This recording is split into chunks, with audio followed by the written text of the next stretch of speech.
పేరు నేను pre primary teacher. First primary pre primary teacher. ఇక్కడ ఫస్ట్ రిలేషన్ ఎలా స్టార్ట్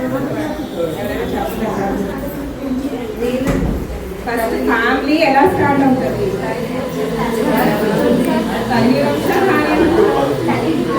తల్లి నుంచా భార్య నుంచా? తల్లి నుంచి స్టార్ట్ అవుతుంది. కానీ భార్య భర్తల హస్బెండ్ వైఫ్ రిలేషన్ లేకుండా మదర్హుడ్ ఎలా వస్తుంది? చిన్న కాన్సెప్ట్ మిస్ అవుతారు. ఇందాక భార్య లాస్ట్ అన్నారు కదా, sorry to say husband wife equal efforts లేకపోతే రిలేషన్ స్టార్ట్ అవుతుంది ఫస్ట్ థింగ్. ఓకేనా?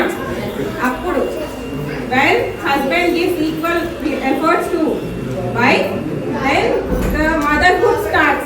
From there motherhood starts. So first importance exactly to wife and equally to husband, not only wife. Basic efforts ఎప్పుడు husband wife లో లేకపోతే ఆ relation కి meaning ఉండదు. మీరు ఒక బండి మీద వెళ్తారు, ఆ బండికి 2 wheels కంపల్సరీ ఉండాలి. అందులో ఒక వీల్ వెళ్ళిపోతే బండి వెళ్తుందా? వెళ్ళదు. ఫ్రమ్ దేర్ హస్బెండ్ వైఫ్ నుంచి రిలేషన్ స్టార్ట్ అవుతుంది. ఆ తర్వాత మదర్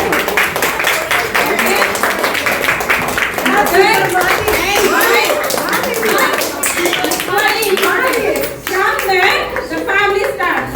ఓకే, అప్పుడు సిస్టర్స్ వస్తారు, అన్ని రిలేషన్స్ ఫామ్ అవుతాయి. That is the thing we need to implement in our life. భార్య అంటే చీప్ గా చూడడం, తల్లి అంటే వదిలేయడం అది కాదు.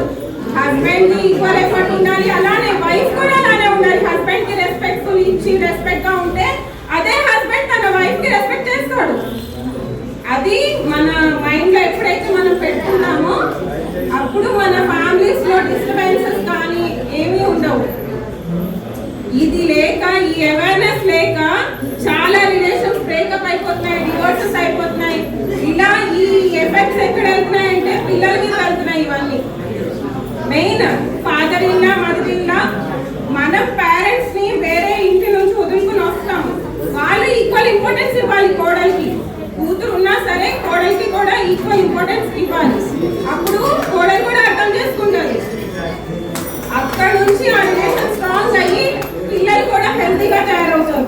సో హస్బెండ్ వైఫ్ కరెక్ట్ గా ఉండాలి, ఎప్పుడు వాళ్ళ అండర్స్టాండింగ్ కరెక్ట్ గా ఉండాలి, ఎఫర్ట్స్ ఈక్వల్ గా ఉండాలి.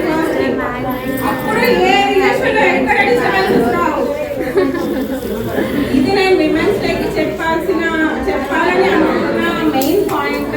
నాకైతే హిస్టరీ నాలెడ్జ్ లేదు, విమెన్ గురించి నాలెడ్జ్ లేదు, విమెన్స్ డే కూడా నాకు తెలియదు. Just basic thing.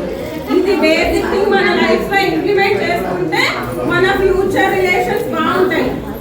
ఇప్పుడు దాకా అవేర్నెస్ లేక హెరాస్మెంట్, టార్చర్లు విమెన్ కి ఈక్వల్ గా ఇలా జెంట్స్ కూడా పడ్డారు. వైఫ్ తో హస్బెండ్ పడడం, హస్బెండ్ వైఫ్ తో పడడం, ఇవి ఇలా ఉండడంతో డిస్టర్బెన్సెస్ అలా సాగుతూనే ఉన్నాయి. సో ఏంటంటే చిన్న బేసిక్ కామన్ సెన్స్ అది.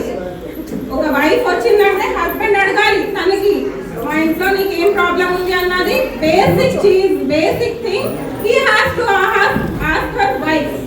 And equally wife has to tell his husband that I have this problem అని చెప్తూ ఈక్వల్ గా ఎప్పుడైతే బ్యాలెన్స్ అవుతుందో అన్ని రిలేషన్స్ కరెక్ట్ గా ఉంటుంది.